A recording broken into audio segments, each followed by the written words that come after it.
साल 2014 का था। 2015 में मोदी जी को दौरा पड़ा कि भूमि अधिग्रहण कानून पलट दो।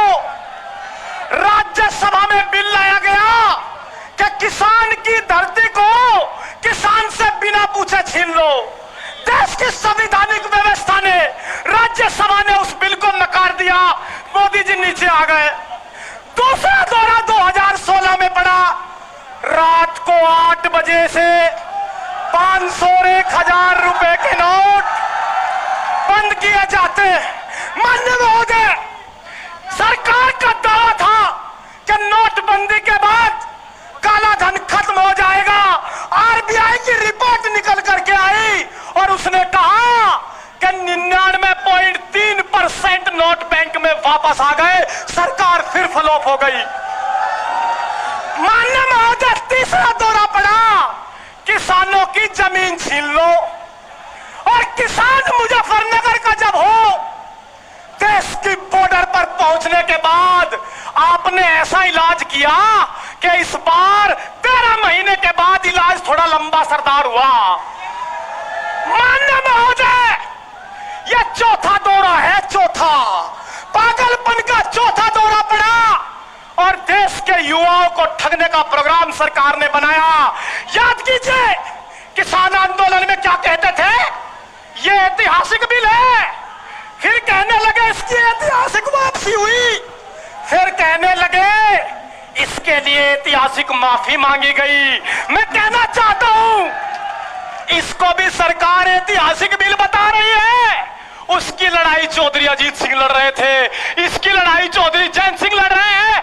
ऐतिहासिक बिल बता रही है, ऐतिहासिक वापसी होगी और ऐतिहासिक माफी भी होगी। माननीय महोदय, योगी जी कह रहे हैं अग्निवीरों को हम नौकरी देंगे।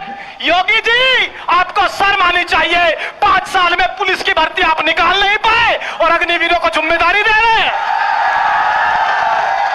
माननीय महोदय, मैं सरकार से इस मंच से दरख्वास्त करना चाहता हूं, इन जुमलों से काम नहीं चलेगा, क्योंकि बात तकनीकी है। सरकार कहती है कारगिल समिति की सिफारिश पर हम ये कानून लाए हैं। झूठ बोल रही है सरकार, क्योंकि कारगिल समिति की सिफारिश थी कि 10 साल बाद देश के फौजियों को पैरामिलिट्री फोर्स में भेजो। इन्होंने लात मार करके घर भेज दिया। मैं आपसे कहना चाहता हूं, यह लड़ाई लंबी लड़नी पड़ेगी। और एक बात सोचिए, इस देश में कमाल का देश बना रहे हैं। 3 साल की एनसीसी, 4 साल की फौज। 3 साल की एनसीसी, 4 साल की फौज। इसलिए मैं आपसे कहना चाहता हूं, वक्त बहुत है, मुझे समय के बारे में सचेत किया गया है। मैं आपसे एक ही बात कहना चाहता हूं, 1971 में जेपी ने एक युवाओं का आंदोलन खड़ा किया था। एक आंदोलन जेपी के स्वरूप में आज चौधरी चैन सिंह खड़े कर रहे हैं। आखिरी बात कहता हूं, मेरे पुलिस प्रशासन के भाई यहां मौजूद हैं। अगला वार आपका है।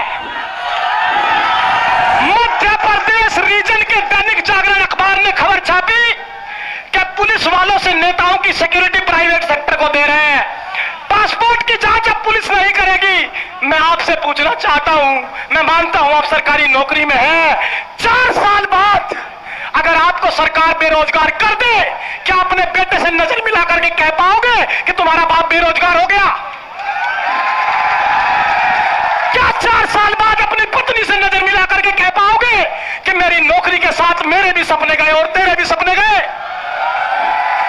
4 साल बाद क्या अपने मां बाप से नजर मिला करके कह पाओगे कि पिताजी जब बुढ़ापे में आपकी सेवा कर रही थी तब देश की सरकार ने लात मारकर मुझे बेरोजगार कर दिया? इसीलिए साथ नहीं दे सकते, दुआ दीजिए, जीत पक्की होगी, जयंत चौधरी के नेतृत्व में होगी।